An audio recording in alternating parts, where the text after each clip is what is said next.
তুমি তোমার জীবনের উদ্দেশ্যটাকে ফিক্স করো। ঠান্ডা মাথায় আজকে রাতের বেলা চিন্তা করবা আল্লাহ পাক তোমাকে কি জন্য দুনিয়ায় পাঠিয়েছেন। একটু চিন্তা করবা, 1 মিনিট একটু চিন্তা করবা যে তুমি পৃথিবীতে নাই, তুমি পৃথিবীতে নাই, তুমি মারা গেছো। চিন্তা করবা তুমি মারা গেছো। এরপর চিন্তা করবা তুমি যে মারা গেছো পৃথিবীর কারো কোনো সমস্যা হচ্ছে কিনা। তুমি যে মারা গেছো পৃথিবী কি থেমে আছে? তোমার পরিবার থেমে থাকবে? তোমার শিক্ষা, তোমার বন্ধু বান্ধব, তোমার আত্মীয়স্বজন কেউ থেমে থাকবে? কেউ থেমে থাকবে না। তুমি পৃথিবীতে থাকো বা না থাকো কারো কিছু আসে যাবে না। আল্লাহ পাক তোমাকে যে পৃথিবীতে রেখেছেন একটা সুযোগ খালি দিয়েছেন, এটা তুমি আল্লাহর দ্বীনের জন্য কিছু করতে পারো। এটাই আল্লাহ তোমার কাছে চান, আর কিচ্ছু চান না। আর কিচ্ছু আল্লাহ তোমার কাছে চান না।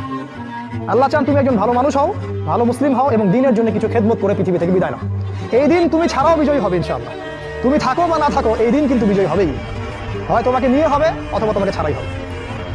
জীবনের উদ্দেশ্য ফিক্স করো। জীবনের উদ্দেশ্য একটাই, জান্নাত। জান্নাত পাওয়ার জন্য যা করা দরকার তাই করতে হবে। কোরআন হাদিস মেনে চলা থেকে শুরু করে আমল করা, আদব আখলাক সবকিছু এর মধ্যে চলে আসবে ইনশাআল্লাহ। আল্লাহ পাক তোমাকে পথ দেখাবেন। আগে তুমি জীবনের উদ্দেশ্য ফিক্স করো।